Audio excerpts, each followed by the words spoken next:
Welcome, everyone, to the Trust the Plan podcast. I'm Nick.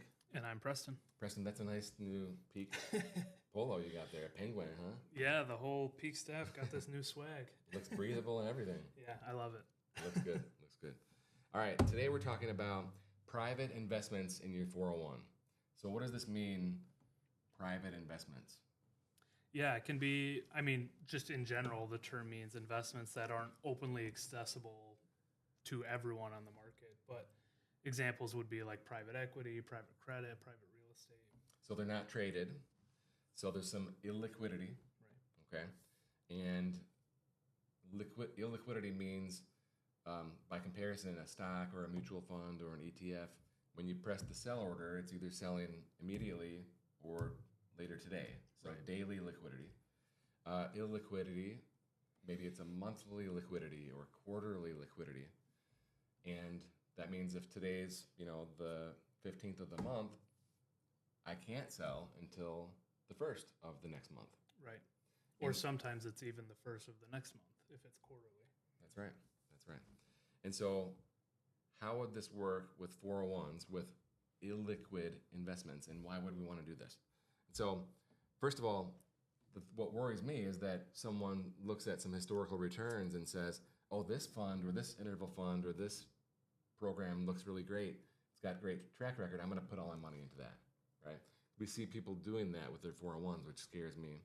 But then what happens if they put all their money in this illiquid investment? Well, that would be a big problem. Right, because, the illiquidity problem is, it's obvious, right? If you ever need to take money out, you're not going to be able to get it out as soon as you need it. But the second part is there are examples where, on the quarter you go to redeem your investment and this investment company says we can only honor 60%, 70%. And so you didn't actually get all your money out. Yeah, that can happen. That's one of the risks. So if you put all your money in something like this and it's locked up and there's a run on the bank, so to speak, and they can't redeem all the money, well, you just compounded your problem. So Right. Here's how I think it's going to work. So there's big companies like Empower, one of the largest 401k providers. They seem to be probably first to market here. And what they're doing is they're creating an investment model where you have to subscribe to their recommended program in order to get the private investments. And then they will limit how much you can put in. And I would guess if you're super aggressive, for compliance reasons, the max would be 20%.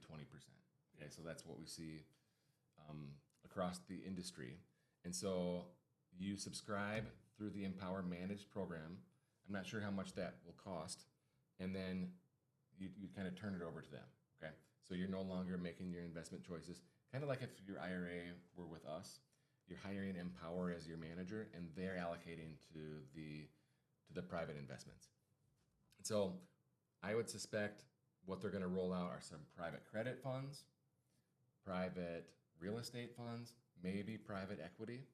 And these are the most common, the most popular programs. So we've been doing this for years, right? For over 10 years with real estate and private credit and private equity. And so the difference is it was never allowed in 401k plans before. And I also expect this is going to be rolled out very slowly because the administrator of your 401, it's a partnership between Empower, but also the company itself. So in the Peak Wealth Management 401k, we create a lineup of funds in your company, whether it's, say, Ford or GM or any company under the sun. They are providing the lineup. Okay, they are going to have to agree that they want to allow these investments for their employees. Right. So that's going to be a slow motion rollout as well. Yeah. And one other thought that I just have about this is I would hope as part of the rollout there's some sort of education about exactly what all these funds entail before you're able to sign up. Because like you mentioned, they're going to have to hire the Empower manager, which is going to have a fee. Odds are these programs are going to have a higher expense ratio, which is something that's worth noting. And I would hope the average Joe managing their own 401k gets that knowledge before they... Good point. Yep, that's a good point. So let's do some education here. Why would we want these illiquid investments? Well, some people make the case a retail investor is their own worst enemy. when, we have a tariff tantrum or we have a COVID event, whatever, recession scare, interest rates going up, and the market, crashes, so to speak, a lot of people try and push the eject button.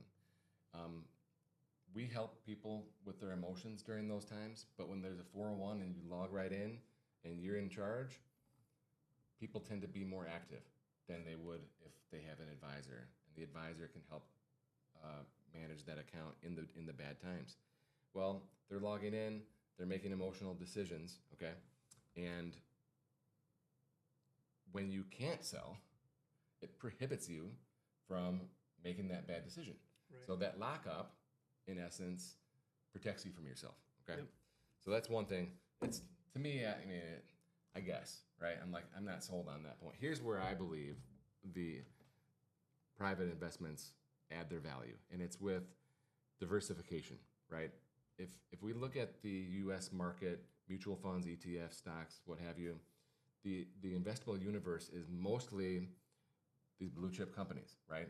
And there's mid caps and small caps and everything, but it's actually not the largest part of the U.S. economy, because we have thousands of small and mid-sized companies, and even the unicorns now, the big ones, that are staying private for longer.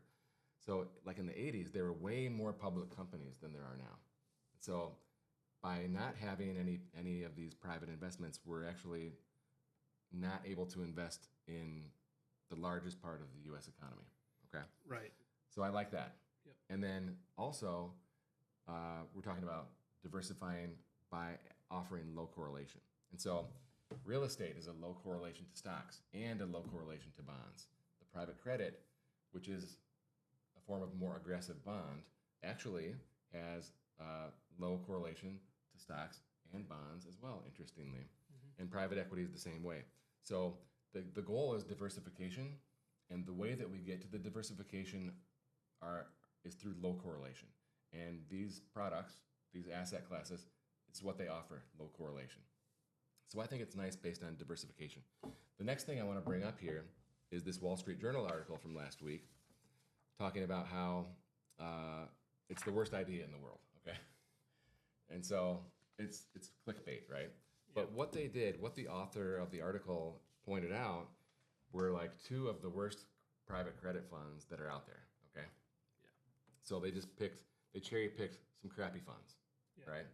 And basically said, this is a very bad idea. You should avoid this. But here's just a couple examples here with a couple of private credit funds that we like, that we use, compared to regular old bonds, okay? Mm-hmm.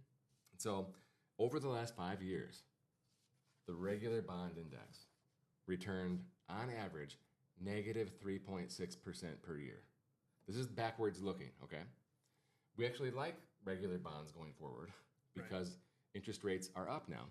But looking backwards, it was a real struggle since interest rates were going up. Now, these other two funds that we've been using, because we didn't like regular bonds for a while there, the 5-year returns were 7.8% per year and 9.2% per year. And so you compare, basically, let's just say 8% to negative 3%, we're talking about a huge value add here. Yeah, absolutely. Huge value add. And so, all private credit funds are not created equal. Right. Right? So you can cherry pick the good ones or cherry pick the bad ones. There's better ones out there, backwards looking, than what we have, but these are the real life ones. This is the real life example. Now, in all fairness, the private credit funds that we use are more aggressive than the traditional bond index. But what about the junk bond index, right? The most aggressive type of bond you can buy on the public market, right? That 5-year number is 5.2% per year, again, compared to about 8 or 9% per year. For 5 years, it's still a pretty big difference. Yeah, absolutely. So ultimately, these private credit funds have done a great job, and it doesn't necessarily mean it's going to continue in the same fashion, right? Past results, disclosure, right? Yeah. And I'm not offering any specific advice here, but I think it's interesting, and I think you're going to see more and more of these programs inside 401s, kind of like a Roth 401. You know, the tax laws changed, it became available, but it was a really slow burn to get everyone involved. Right. I think that's how we're going to see it here. Yeah, I agree. Okay, so if you have questions about private investments, private equity, private credit, private real estate, we can offer you advice. Reach out to us at peakwm.com.